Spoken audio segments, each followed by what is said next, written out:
or share a video, I would like to pass the floor to Olga Bern. Thank you very much, Madam Zoom Master Serinka. So you're very welcome to this, the third in the Spotlight series devised by our District Leadership Chair, Elizabeth Jordan. Firstly, we had, in week one of this Spotlight series, we had the beautiful panel.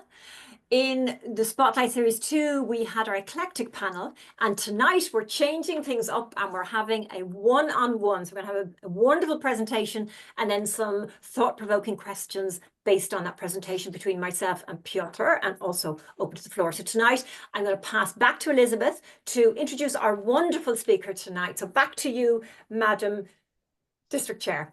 No, get it wrong. That will do. Thanks very much, Madam Host. It gives me great pleasure to introduce our guest speaker tonight. He is no stranger to D71. In fact, one of the highlights of last year was having our Region 10 advisor visit us, almost like an ambassador, come into our district. Great value, great people person, fitted completely in with everyone. Huge pleasure. I heard him give this talk in another district and thought immediately we've got to have him do it also in District 71. Piotr is really right to do this because he served from club level right through to area, division, district, region. So he has walked that leadership journey. And tonight, he's here to share with us a fantastic framework, CIDER, that he's going to tell us all about. And then, of course, please, if you've got any questions, let us put them in the chat. He's only here for 30 minutes, so we want to get to maximize the use of this great leader. So, Piotr, the floor is yours, and you're very welcome to District 71. Thank you. Thank you. Thank you so much. And I'm really glad to be back, and I'm really happy to see you all. And well, I've been around in Toastmasters for like more than 15 years, and I've been building and running teams for last, I don't know, probably close to 20 years. And in the meantime, I learned a lot about running teams, like formally. I had trainings, and I had a lot of practice. And last year, when I was visiting one of the districts, I came with this idea. It was inspired by our past international president, Marek Mathiasson, who was giving the presentation. And I started, writing down the letters, what I think is the most important, what I think are the most important components of good quality leadership. And when I started writing those down, they finally started to make sense, that they started to make a word. And then after several renditions of that word, I finally came to conclusion that to lead is to CIDER. And as awkward as it might seem, especially for those of you folks who like cider, who like to drink cider, I'm one of those. I like cider, and I had a lot of good time when I was visiting the Isles to drink some local cider. It gave me a lot of pleasure. But I'm not going to speak about the beverage today. I'm going to speak about leadership. And additionally, I will present a picture of building a house. So a house construction. So there is an interesting combination of cider and house construction. So if you think about the 5 top components of a good leadership, it all starts with a foundation. So when we have a foundation, without foundation, no house can stand long. And the foundation for good leadership, good quality leadership is, well, connection. You need to connect with the team, but it's not only that. And connection is much more than communication. So many of you, if I asked you, some of you would say communication is the foundation. And yes, communication on steroids is connection. Because through connection, you get to know people who you are going to work with, who you are going to influence. And at the same time, you need to present them to yourself. You need to allow your folks, people in your team, to get to know you better, to connect with you. And what do I mean by connection? But what do I mean by getting to know you? I mean, you need to exactly know what you can expect from them. And even more importantly, you need to know and be fully aware of what you shouldn't expect from them. Because everyone has their bright sides and shadows. And you need to know exactly all those bright sides and all those shadows. And they need to know your bright sides and your shadows as a leader. And on top of that, they need to know between one another their mutual bright sides and shadows. And once that happens, then you can say, well, my team is very well connected. And then you can start building your house. And the first floor, the ground floor, is something that starts with I, and we do it a lot in Toastmasters. And I do it a lot in my outside of Toastmasters teams, because I really want them to be successful. And if I were able to build successful teams in Toastmasters, I can do it in the same way outside of Toastmasters. And I do it by inspiring. And what do I mean by inspiration, by inspiring your team? We have everyone, if I ask you, any of you would have a little bit different definition of what inspiration is. I define inspiration by being bonded, being connected to a higher aim, higher goal, bigger than us, bigger than each one of us. Yeah? So there is a very interesting story or kind of anecdote about the cathedral builders. So a man walks down the street, and there is a cathedral construction site when the cathedral is being built. And this man is asking one of the builders, hey, what are you doing? And the guy says, yeah, I'm putting the bricks to build a wall.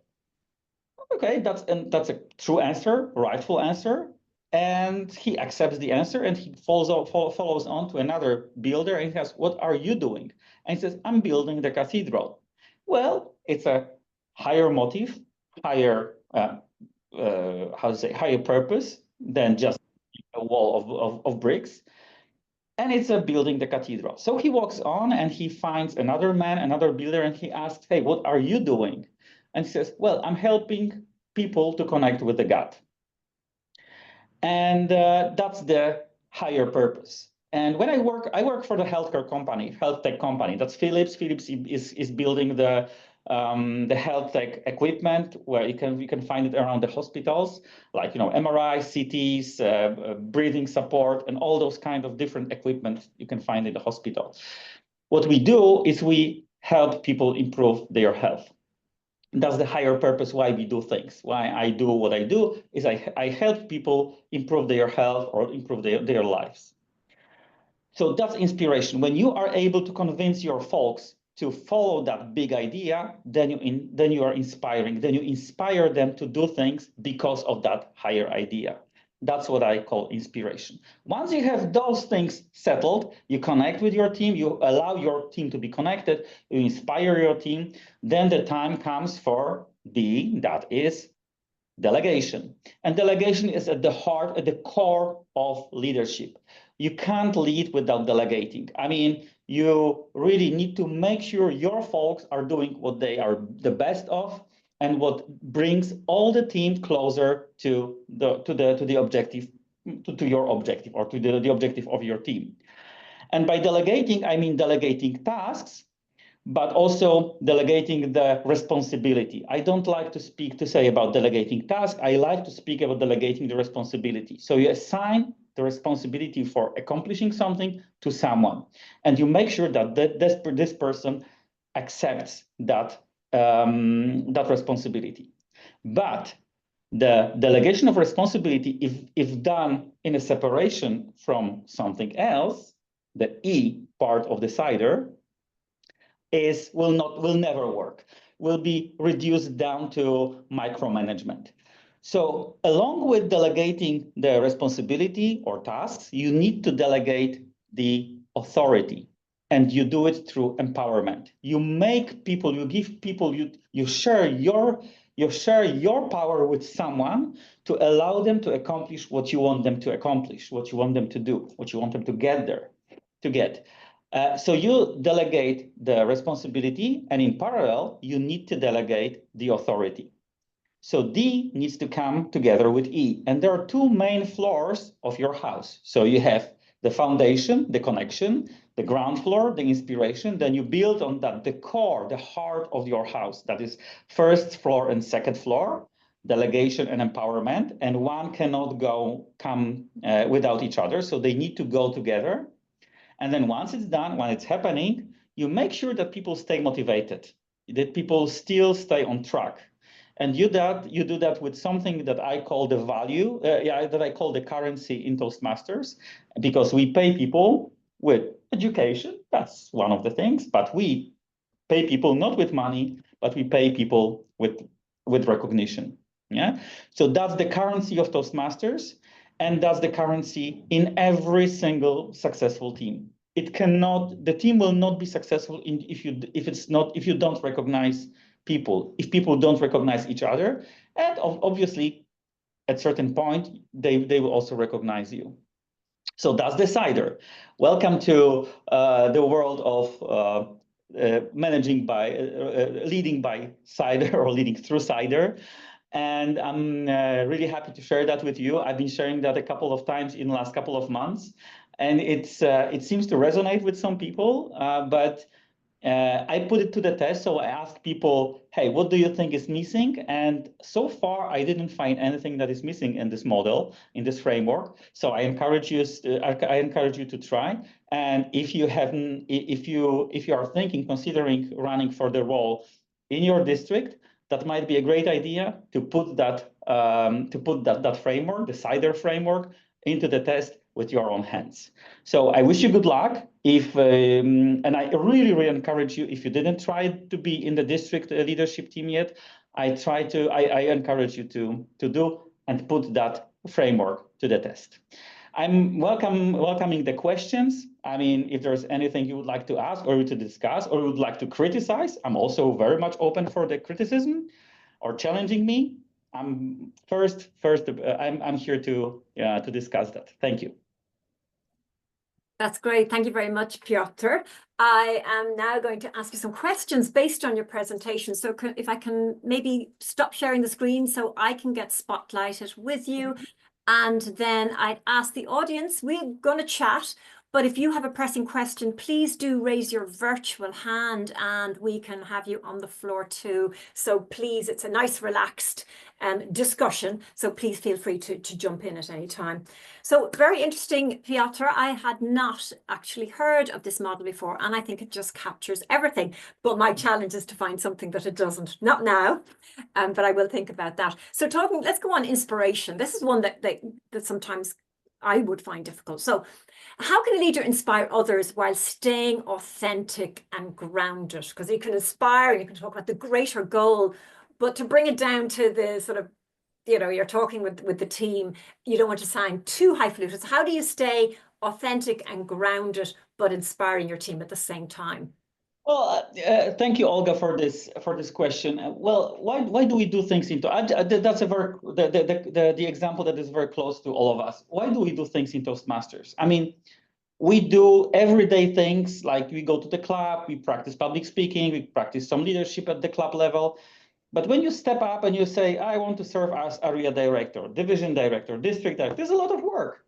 I mean, obviously, some people will invest a little bit more time, some people will invest a little bit less, but still it requires from you some effort. Yeah?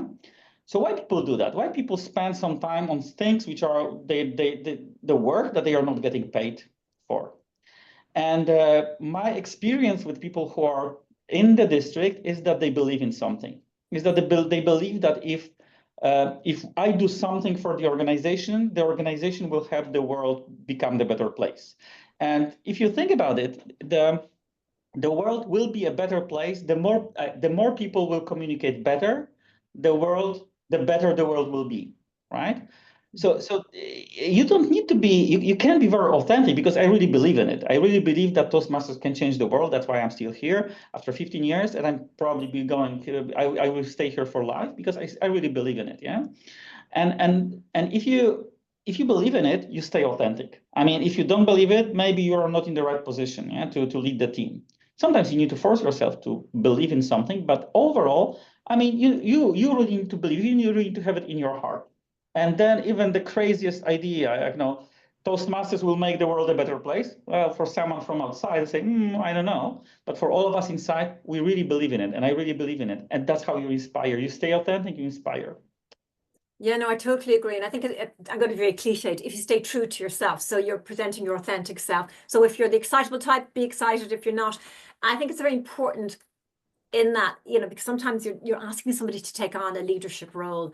There's a lot in there, but you don't want to scare them off. But I think it's important to be honest. And I think it's that supporting them at the same time is really important. Absolutely, Olga. And when I witness it many times, people step up as area directors. It's their first time in the leadership role, in the district leadership role. And they go for the first district officers training, and then suddenly they open eyes and say, oh my goodness, I have never believed it could be something like that. It could be that big, yeah? Because suddenly they are faced with a big idea. It's not the club. It's much better. It's 300,000 people, and you are part of the team who is leading that, who is pushing that organization forward. Yeah, and I know those big things can scare people. I've been in that position and I've come out the other side and I'm fine. So I would say to anybody in the audience, they're going, oh, I don't like to think of the thought of that. You can get over it. You have the support with you. A question that came up in the chat there, and also something that I was going to ask. It's talking about delegating, how far to delegate. So the question was, how much should a division director delegate? So I think that's quite a general question. So maybe making it more specific. I know you said before, the share the responsibility out, empower. What's the two that go together? The empowerment and the ones hand in hand. I've written down the D&E, the delegation and the empowerment. So maybe just have a chat, say maybe something, a big task. How much do you give if you're kind of really nervous about it? Like say the contest is coming up for the division. How do you decide how to delegate and empower and make sure that you can not micromanage? Oh, yes, absolutely. Wonderful question. I don't know if you ever heard about the Blanchard model. It's an adaptive leadership model. It's called Blanchard's adaptive leadership model. And it really depends. I mean, you need to connect. If you are connected to people, you know how much you can delegate safely. I mean, I like to delegate usually a little bit above their current capabilities and skills, just to have them, room to learn something. Yeah? And when I ask someone, hey, would you like to organize a district conference? Obviously, I don't give that task to someone who has never organized anything. Yeah? But if I see someone, hey, I would like to try myself organizing something, a division conference would be a good start. And then if I see someone is doing it for the first time, either I assign a mentor, a support, or I assign an expert, a side expert who has organized thousands of conferences. And I know that person will not micromanage, will allow that person to do it, but will be sitting on the side and kind of observing, and when asked, giving hints, yeah, being of a support. So this is the way I organize things. You really need to connect. That's why connection is the foundation. You need to know how much you can delegate, how much you can leave people alone on their own, how much you should be in control, should be checking in. And I don't want to speak too much about the Blanchard adaptive leadership model, but it's a great thing. You can type it in Google. It's again Blanchard adaptive leadership model. You can type it in. You can look it up. There are 4 quadrants depending on people's motivation and skills and experience, and motivation and experience. Yeah, no, that makes total sense. Very interesting. Question leading from that: accountability. So, for example, you've empowered them, you've delegated, you're ready to go. Given that we're a volunteer organization and they're juggling personal life, professional life, how do you balance that accountability? You have to say, okay, you've done it, you're out if you don't do it. Tell us a little bit more about how that accountability works in Toastmasters.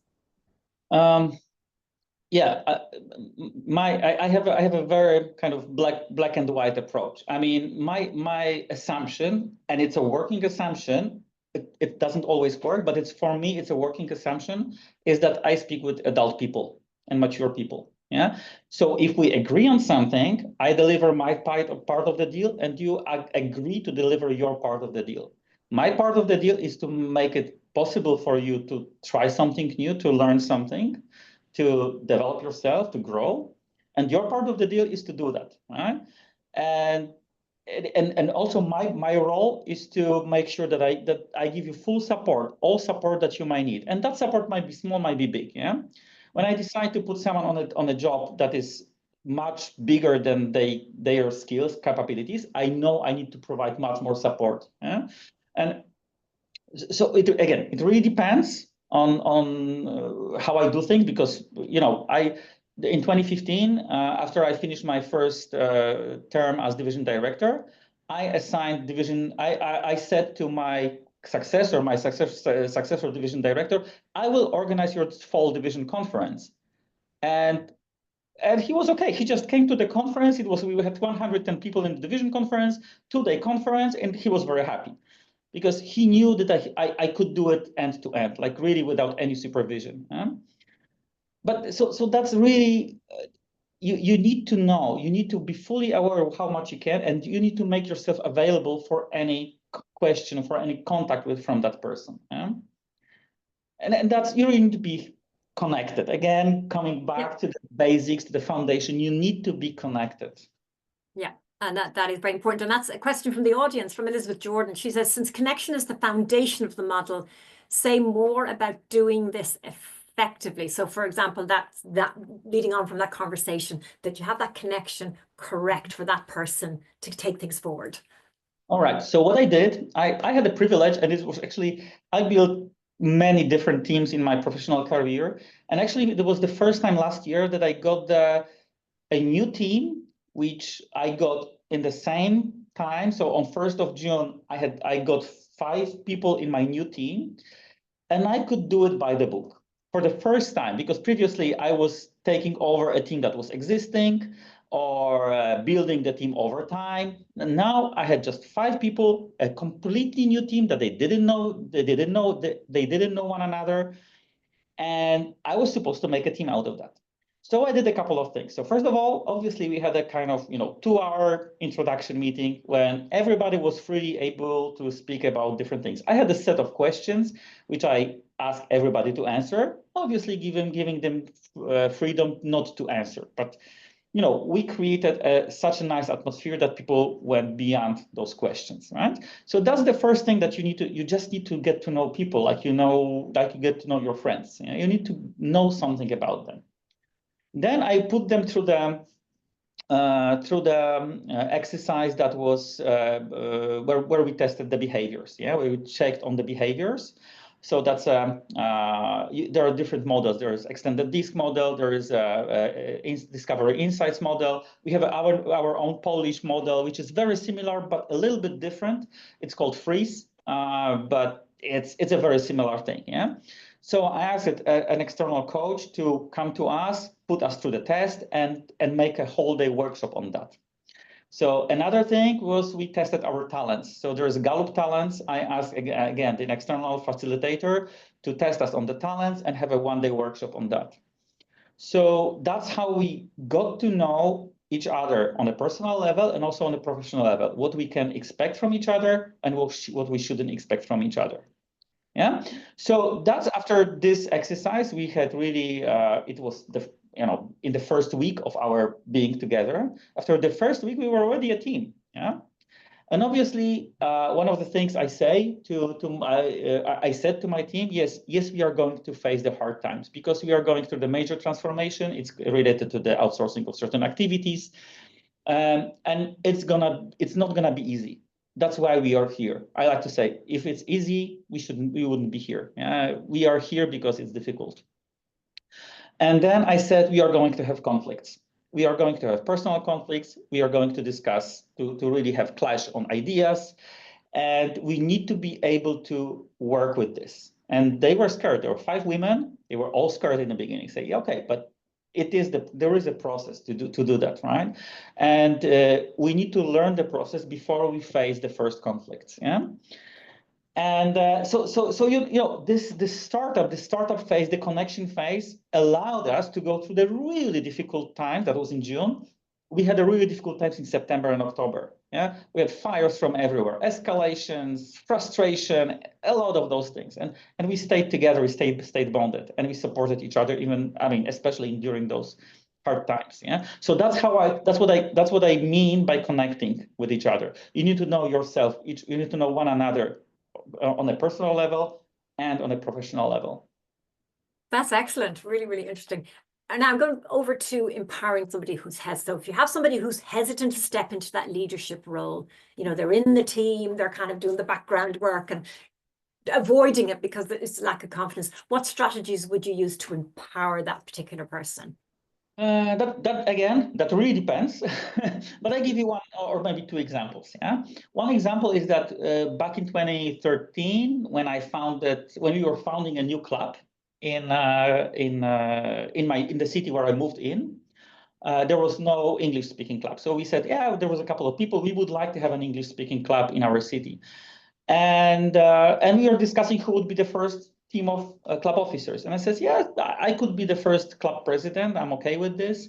And other people said, yeah, okay, but maybe we should ask others. And there was a person who said, I would like to try, but I'm not sure if I can. And that was for me, like, you know, this moment of say, so Magda, I suggest that you actually pick it up and I will support you and I will apply for area director role.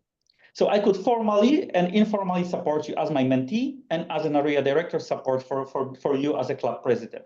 So, and she said, it's okay.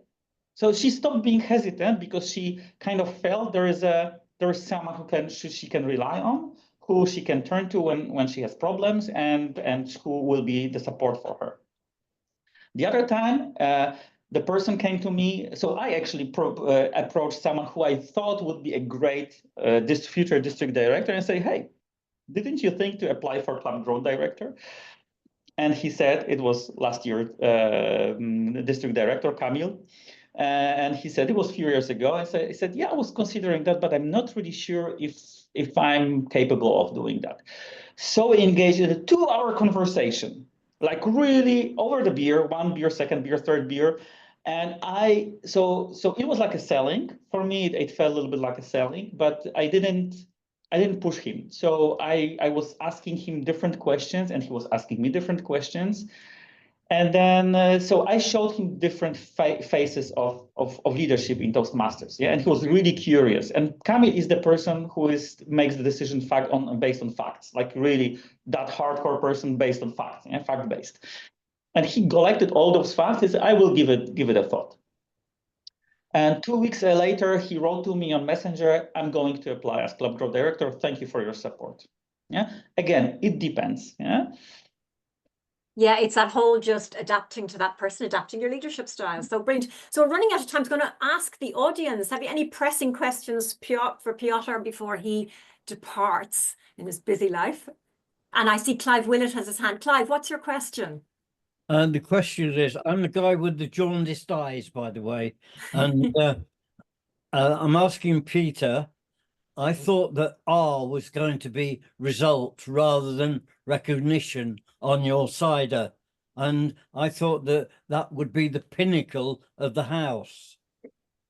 I like that comment, Clive, or Clive.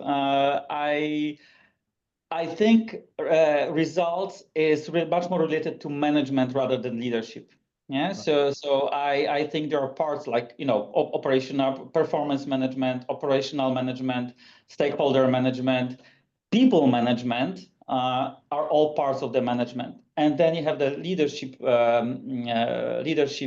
factor, where it's all about influence. So that's why you didn't see results here, because results for me is very tightly connected to the management part of being in the lead. Great answer. Thank you. Thank you. And we have a question from Victoria. Hello, Peter. It's lovely to see you again. Victoria from Dublin. Hello, Victoria. Hi. I wanted to ask you, because being in a position where you represent a multitude of areas and divisions and clubs, One of the things that I'm concerned about is conflict and how to steer everyone going actually in the same direction. Of course, in theory, this is very easy, but the reality sometimes can be a little bit challenging. Any advice on that? Yeah.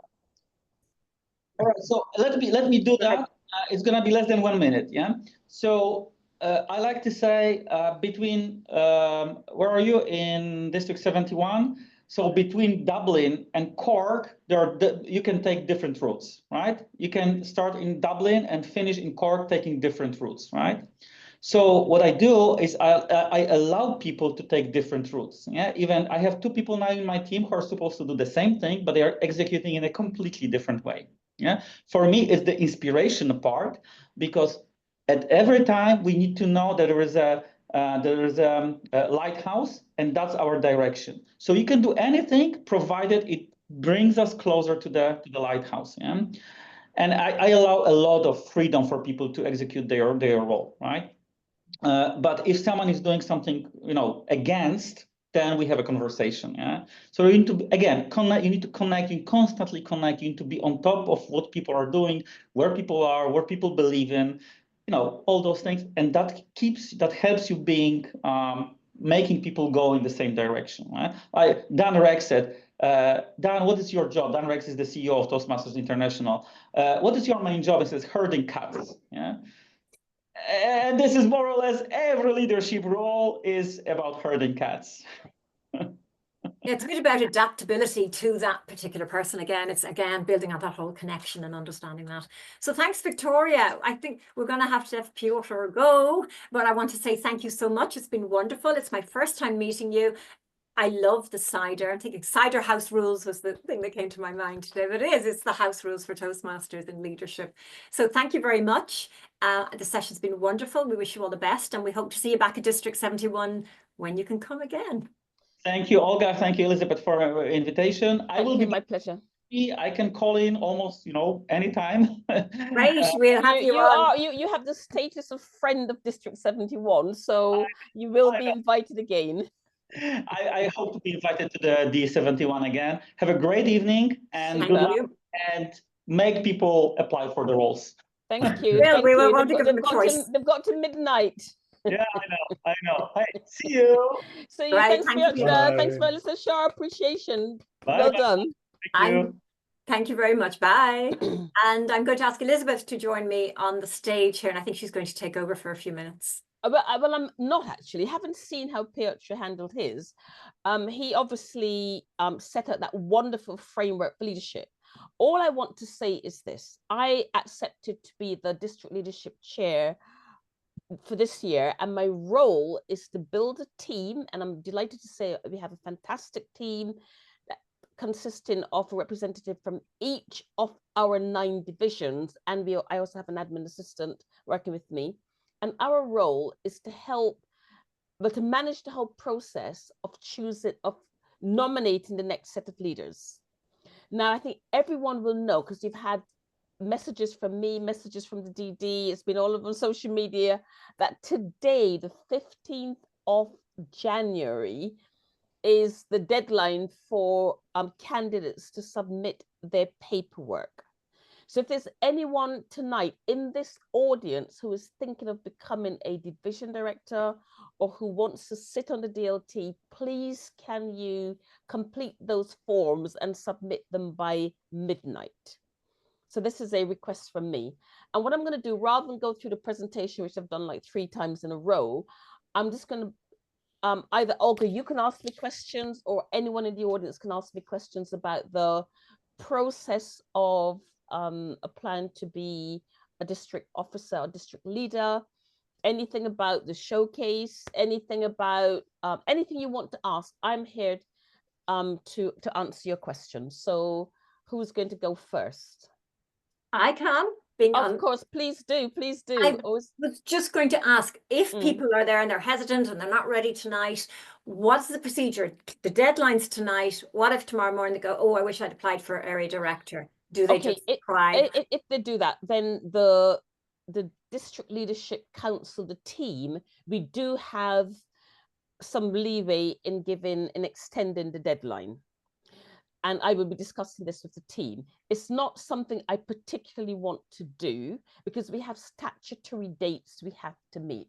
I have to deliver a report to the district director by a date in March, and that's a hard stop because that has to be 6 weeks before the conference. So I don't have I don't have a lot of latitude. So I can have a little bit of leeway. Also, I don't want to sort of publicize that I want to give an extra week or so, because people will just say, oh, we leave it to next week. You know, there's paperwork to be read, paperwork to be validated, paperwork to be checked, and so on. So, I mean, I'm hoping by midnight tonight, I will get all the applications. If I don't, then tomorrow I will have a discussion and I will be sending out a note to say we will have a short extension. And in those few days, say the week or so, the aim is that the division director, the district director, and so on, will talk to those divisions and will help to talk to people, as Piotr said, and help them to apply to basically help to run our district. Brilliant. Another question I have for you, Elizabeth, if it gets about floor candidates, so say all the roles gone, everybody's stepped up in your beautiful portfolio of people. Yeah. Somebody at the conference goes, do you know what? I wish I'd done that. What's the procedure? They cannot do it at a conference. When do you declare your floor? You have to declare the floor at least 1 week before the conference. I've actually got it all in my spreadsheet, and I'll send a note out to this effect after I've had all the input. But they cannot, no one can stand up on the floor on the day and declare they want to be candidate. There's a time scale for that to be done, and I will be saying, I would really though urge people in District 71, you know, you can do it and we will manage it. But if you want to stand for a position, just go for it. Go for it. You've got the form, fill in the forms, put yourself through that interview, and come with that confidence of being, you know, recognized as a candidate. So I would say, for anyone prevaricating, you know, go for it. This is supporting our district. Yeah, and it helps you as a person. What I'm going to say is, anybody on the floor, please put your virtual hand up and we can you unmute it and you can ask Elizabeth anything you want as regards the leadership process. Thank you very much, Area Director Arnold, for putting the note in the chat. That's the link to everything about the DLC, dates, forms, everything. Thank you. Everybody's silent. Any questions? If you're silent, we can go in 2 minutes, make a change. But I'm absolutely delighted. DD, District Director. Yeah, thank you, Elizabeth. I can't find my virtual hand on the thing, so I'm just waving my actual hand. Okay, that will do. That's okay. One thing, and it's not to do with the process. I hope I can ask a question. It's not just about the processes. What do you think people could get out of doing this role that is going to benefit them? How have you benefited from doing the roles from AD through to DD? I suppose the question is, what's in it for them? I think there is so much in it. I need a whole evening to tell you. I think the first thing is, and it's what R.A. Piotr said, you learn the distinction between leadership and management.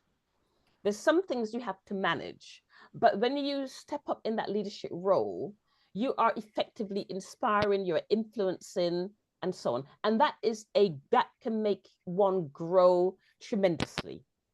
When as DD last year, when I first came to the district, I was on the district, you know, from PRM and so on. But when I sat back and looked at the district, although I knew I wanted this to be, we all wanted the district to be distinguished, that was effectively going to be like a measurement. But the biggest challenge, I have to say, in the district was inspiring people to be more enthusiastic and to want to participate in the district. And that is something you cannot measure that. You cannot, and for me, that meant visiting lots of clubs. Those of you who know me, I was at clubs almost like every night of the week, in the UK, in Ireland, all over the world. I went all over the world, spoke to lots of people to get inspiration to bring back to our district. And that was a massive, massive leadership lesson for me. All the other stuff I knew I could do. I can analyze data with my eyes closed. And all of that we have to do, but that was not the trick. The trick was to enthuse the district. And once they're enthused, then the district will do things. And I think it's that sort of subtle learning that is really important. The other one is you will have conflict. And you've got to learn to manage conflict. And that's why one of the first things I did was appoint a conflict resolution chair, someone who understands this, who can help us, and so on and so forth. But for me, it's tremendous growth opportunity. I absolutely loved it. It was an honor to serve at every level, at club level, area level, all of that. So what I would say to you, without overstating the point, is that you will grow, you will benefit, your family, your friends, your work, your community.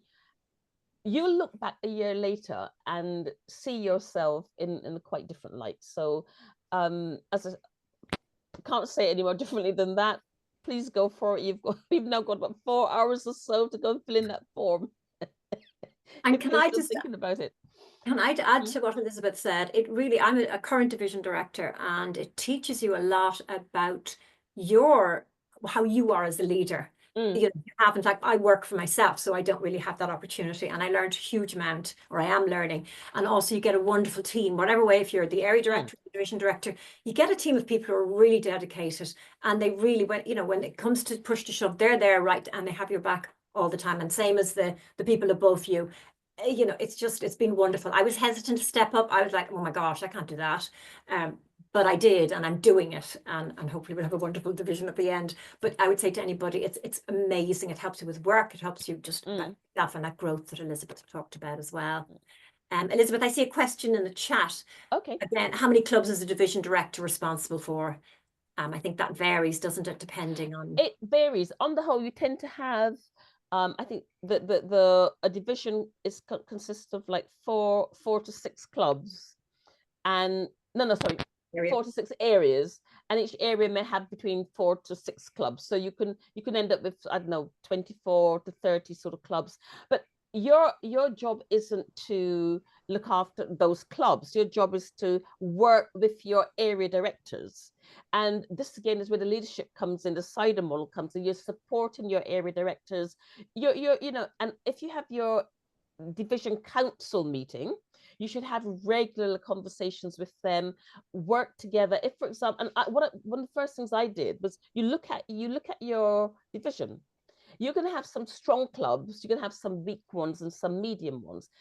Do a segmentation diagram. Think how the strong ones can help the weaker ones, and work with your team. So you're never, I think the key thing to know is you're never alone.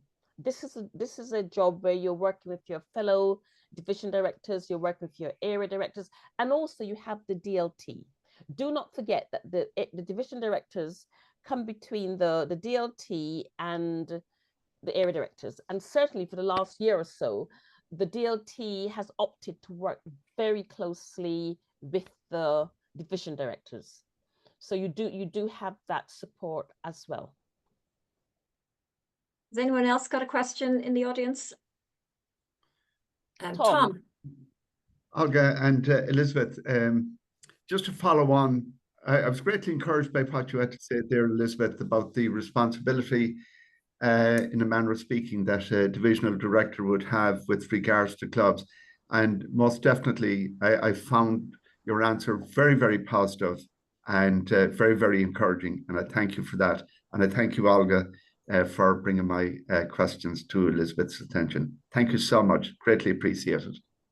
Thank you. And Tom, all that work we did on parliamentary procedure and so on will serve you very, very well, because when it comes to running meetings, when it comes to being a member of the DEC and so on, that is gold dust. So those are some of the things that will really be helpful. I see Justin's got his hand up. Miss DTM to Justin. I think, Justin, you need to turn on you need to unmute and turn on yourself. Right, sorry, I can't turn on my camera this evening. Apologies for okay. that. Mm. So, sorry, I thought I attended a session that was. I thought I was attending a different session tonight, actually. So maybe I missed the. Sorry, I was late, so maybe I missed the session. But just as we are talking about the district leadership roles and opportunity, I just want to thank you guys for the good work that you're doing. I really do think you do an amazing job. And I took up the area director role I think it was year 3 in my Toastmasters, and I had 2 kids during that transition, so it was fairly challenging, but I really enjoyed it, and I loved the support that was there. So I really want to just, I recognise the work effort that go, the work rate and the support that you guys are doing. I really do think you do a wonderful job, and especially I've seen the improvements over the last couple of years. So I just wanted to acknowledge that and thank you for that. Personally, I have a very challenging work job, so I don't really have the bandwidth. I'll have very little time for my family or nor for myself. So, but it's certainly something I'll be encouraged to look at when I retire. I just know, and I hear that comment constantly. I do talk to people and say, by the way, are you getting involved in the district level?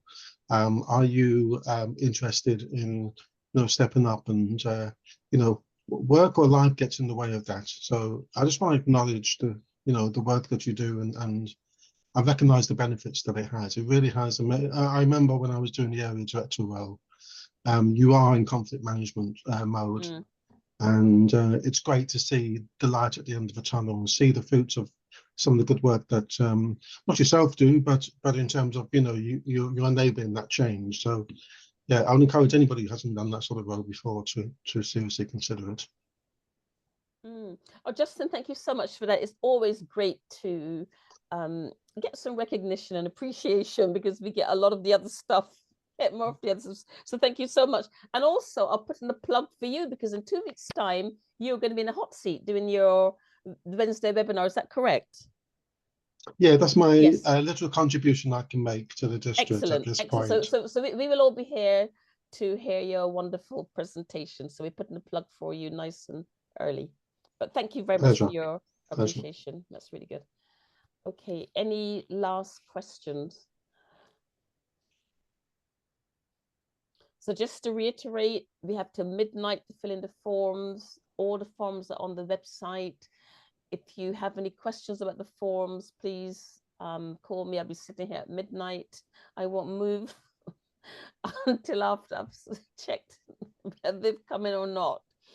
But yeah, now on a serious note, you do have time. If you need any help, please reach out, and we can help if we need to.